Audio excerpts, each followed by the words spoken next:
Après plus d'une semaine d'émeutes, 6 morts et un état d'urgence, le président français Emmanuel Macron s'est rendu ce jeudi en Nouvelle-Calédonie pour une visite avec un seul mot d'ordre, un retour le plus vite possible au calme et au dialogue. Et donc c'est vraiment avec un esprit constructif, de dialogue, d'apaisement que je suis là devant vous. Mais l'apaisement ne peut pas être le retour en arrière. Néanmoins, nous devons remettre toutes les parties prenantes autour de la table et vous représentez ici, pour moi, celles et ceux qui les représentent. La première chose, c'est l'ordre. Le calme, la paix et la situation qui est encore aujourd'hui en cours, évidemment, nous préoccupe. Par sa visite éclair dans l'archipel où le calme reste relatif, le président français tente d'évaluer la situation sécuritaire pour sortir de l'impasse politique et apaiser les tensions.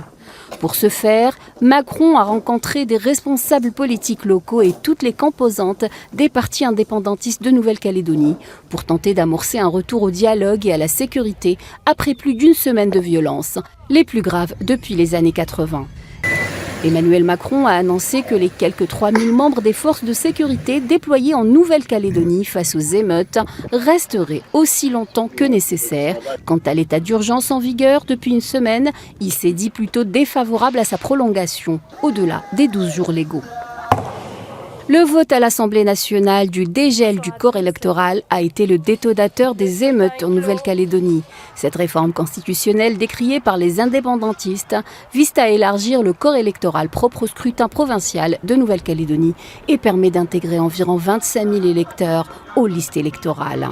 Un élargissement vivement contesté par les indépendantistes qui accusent l'État français de vouloir passer en force pour minoriser encore plus le peuple autochtone kanak qui représente plus de 40% de la population de l'archipel. Je tiens à vous rappeler, Monsieur le Premier ministre, que votre gouvernement est entièrement responsable des tragédies qui ont actuellement lieu sur ce territoire. Cette réforme doit encore être votée par les députés et sénateurs réunis en congrès avant la fin juin, sauf si un accord sur un texte global entre indépendantistes et loyalistes intervient d'ici là.